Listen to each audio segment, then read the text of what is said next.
There are some secrets that money cannot bury, no matter how deep the foundations run or how thick the walls stand. After 23 years managing estates for the ultra-wealthy, I learned this truth in the most unsettling way possible. The Whitmore family paid me exceptionally well to maintain their ancestral manor in the Cotswolds, but the salary came with one absolute condition that I never questioned until the night everything changed. I am speaking now because silence has become a weight I can no longer carry. The local newspapers called it a tragic accident when young Master Edmund disappeared last autumn, but I know better. I was there. I saw what happened when the family rule was finally broken after 4 generations of careful observance. The rule itself seemed simple enough when Mrs. Helena Whitmore first explained it during my interview in the spring of 2001. Every evening at precisely 9 o'clock, without exception, all lights in the east wing must be extinguished and the corridor door locked from the outside. No one was permitted entry until sunrise the following day, regardless of circumstances. Mrs.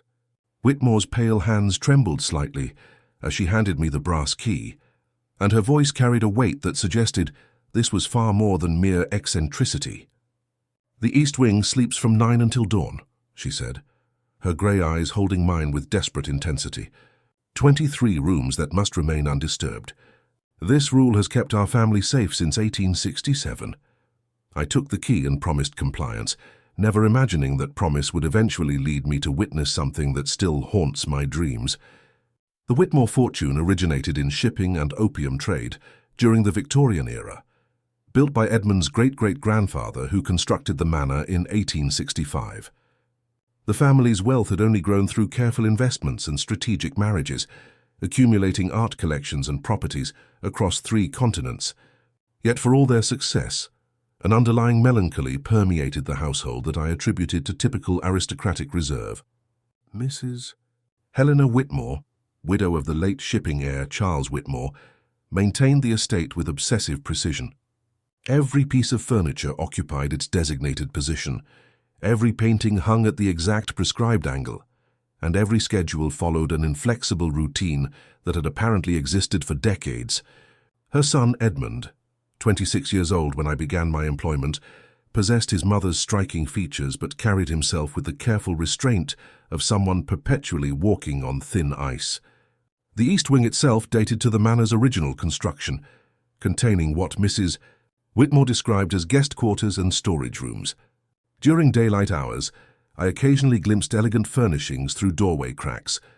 Persian rugs, mahogany furniture, oil paintings in gilded frames. Nothing appeared particularly unusual or threatening about these rooms, which made the nightly locking ritual seem increasingly peculiar as months passed. Edmund rarely mentioned the East Wing, but I noticed how he unconsciously quickened his pace when walking past its entrance. Mrs. Whitmore's behavior was even more telling. She would visibly tense each afternoon as 9 o'clock approached, watching the grandfather clock with an anxiety that seemed disproportionate to the simple task of turning off lights and locking a door.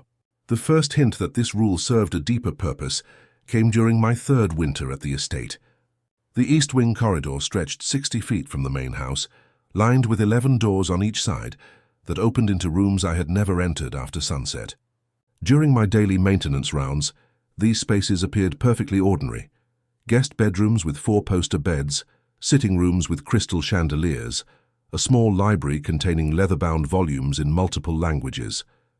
Afternoon sunlight streaming through tall windows revealed immaculate furnishings that seemed frozen in time, as if awaiting guests who never arrived.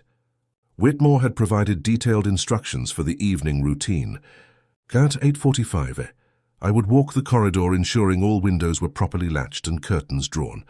At 8:55, I would systematically extinguish each light fixture, working from the far end toward the entrance. At precisely 9 o'clock, I would exit the wing, secure the heavy oak door with the brass key, and place that key in the locked drawer of Mrs. Whitmore's secretary desk. The key itself was remarkable. Brass worn smooth by generations of handling, engraved with symbols I could not identify, but which seemed vaguely ecclesiastical. Mrs. Whitmore guarded it during daylight hours, keeping it in a small velvet pouch that never left her person.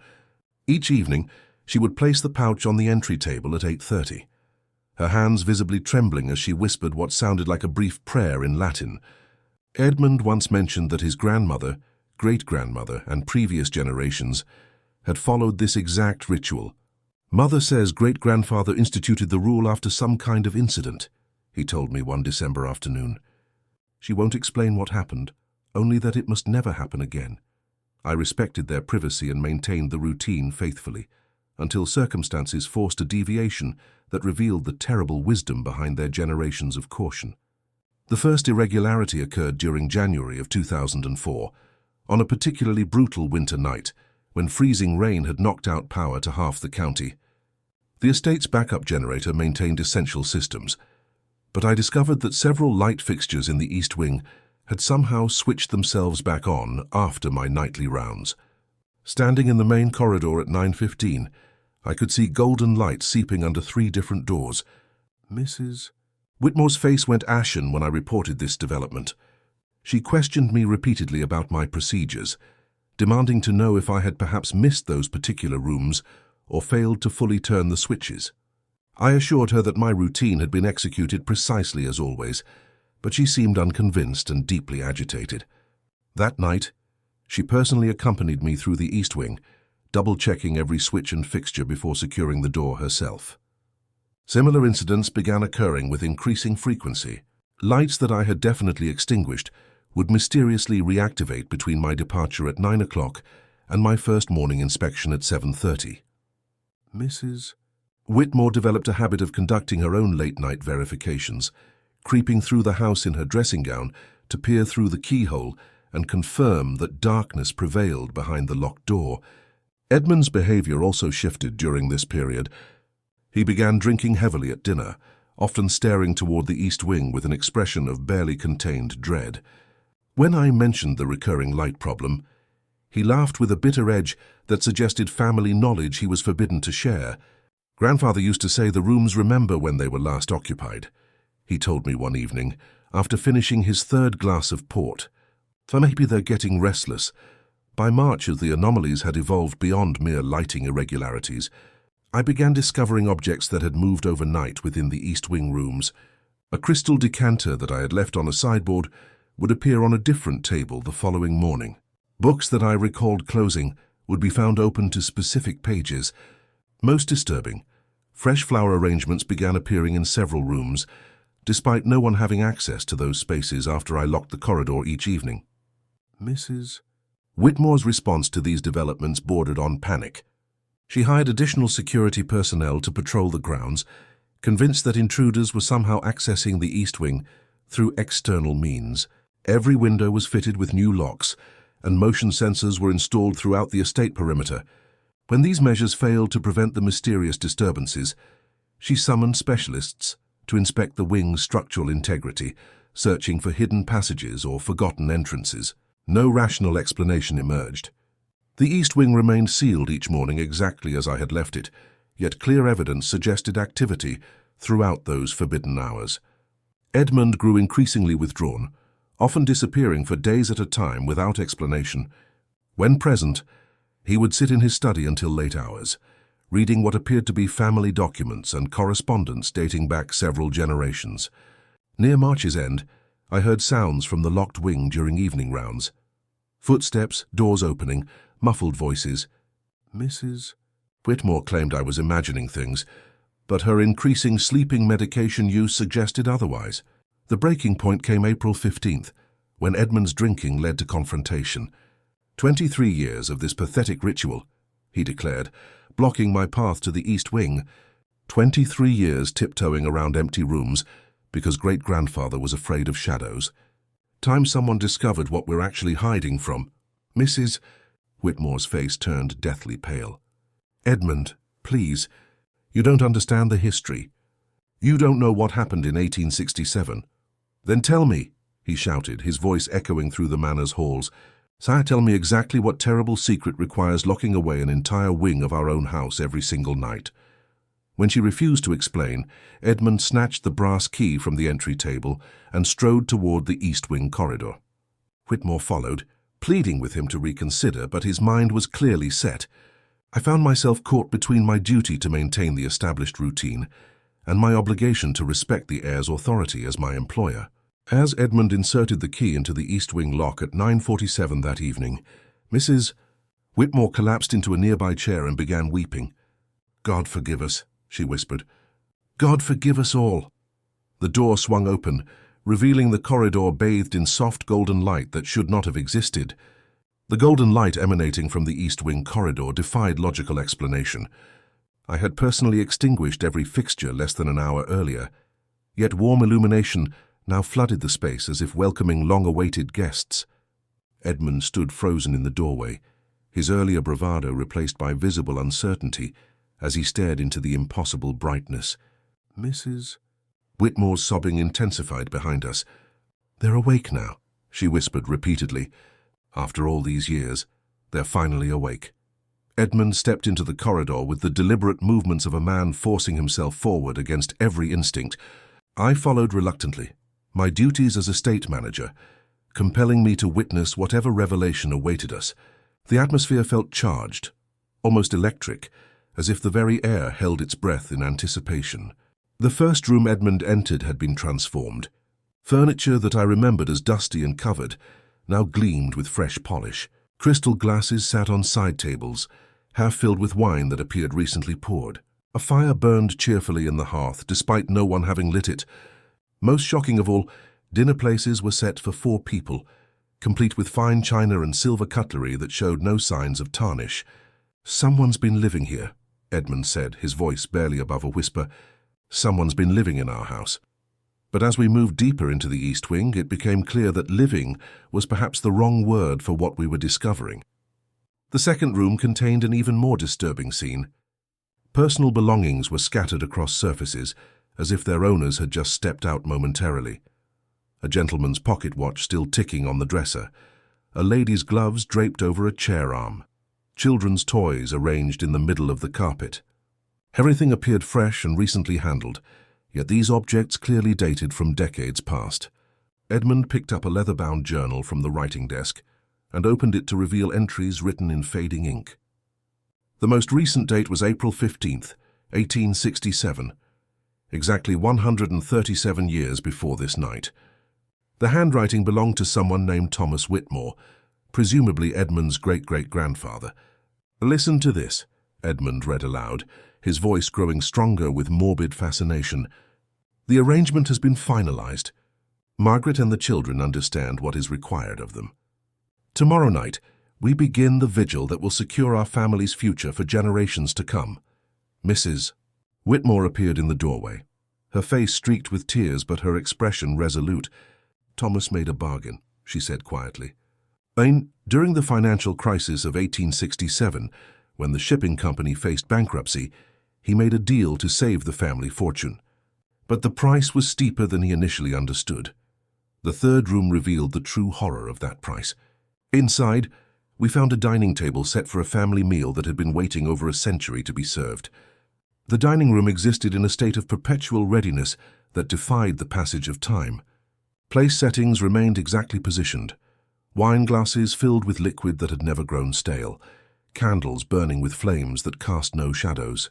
At the head of the table sat a placecard bearing the name Thomas Whitmore in elegant script, while 3 smaller cards read Margaret, Catherine, and James.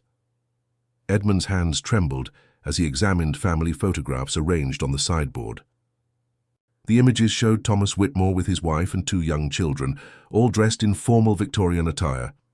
Their faces bore an unmistakable resemblance to Edmund and Mrs. Whitmore, the family bloodline clearly preserved across 4 generations. "They're waiting, Mrs.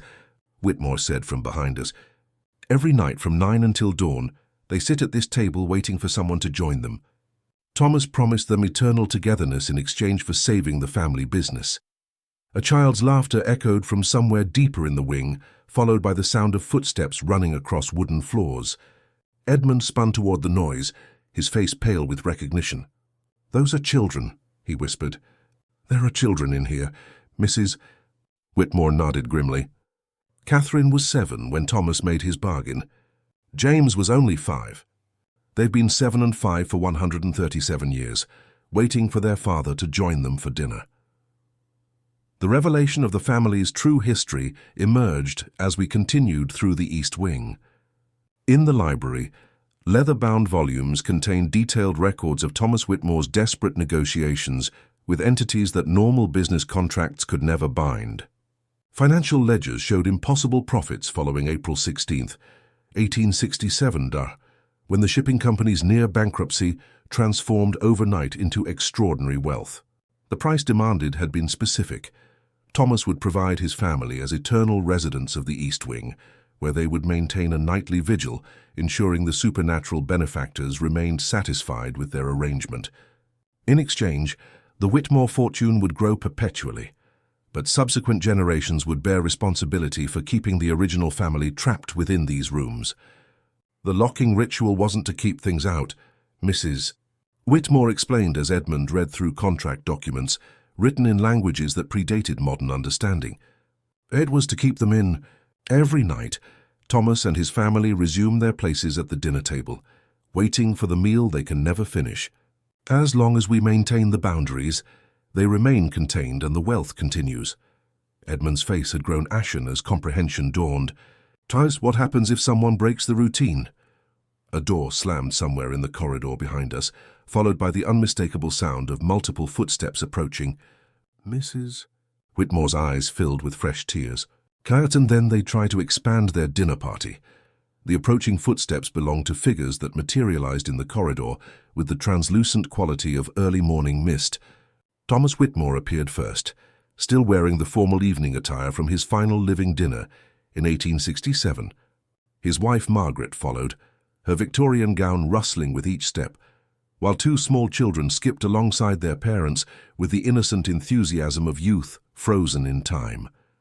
They were not ghosts in any traditional sense, but rather echoes of life that had been deliberately preserved through supernatural contract.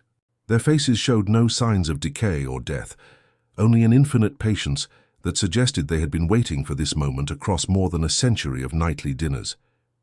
"Edmund," Thomas called in a voice that carried warmth and recognition, "we've been hoping you would finally join us. The table has felt incomplete for so many years." Young Catherine tugged at her father's sleeve. Papa, is that our cousin? The one you said would come to live with us when he grew tired of being lonely." Edmund backed toward the main corridor, but the exit now seemed impossibly distant. "Mrs. Whitmore clutched my arm with desperate strength. "Run," she whispered. "Get to the main house and don't look back." But Thomas Whitmore stepped forward with supernatural speed, blocking our retreat with the authority of a man accustomed to having his invitations accepted. The confrontation lasted only moments, but those moments revealed the true power behind the family's accumulated wealth. Thomas Whitmore possessed an otherworldly strength that made physical resistance impossible, while his wife and children moved with coordinated precision that suggested long practice at welcoming new residents to their eternal gathering. Edmund fought desperately to reach the corridor exit, but supernatural forces held him fast as his great-great-grandfather explained the logic of their situation with businesslike efficiency. "So the contract requires periodic renewals," Thomas said calmly. "5 fresh blood to maintain the agreement's vitality. You're simply the latest generation to fulfill family obligations." Mrs. Whitmore's screams echoed through the manor as Edmund was drawn inexorably toward the dining room, where his place had apparently been set for decades. I managed to escape only because the spectral family showed no interest in mere servants. Their attention focused entirely on claiming their legitimate heir. The local authorities found me the following morning, incoherent with shock and unable to provide coherent explanations for Edmund's disappearance. Mrs. Whitmore suffered a complete mental collapse and was quietly committed to a private sanitarium, where she remains today, muttering about dinner parties that never end. The East Wing door stands locked once again, but now I understand why the brass key trembles in my hands each evening at 9 o'clock, and why I sometimes hear 5 voices instead of 4, calling for just one more guest to complete their eternal feast.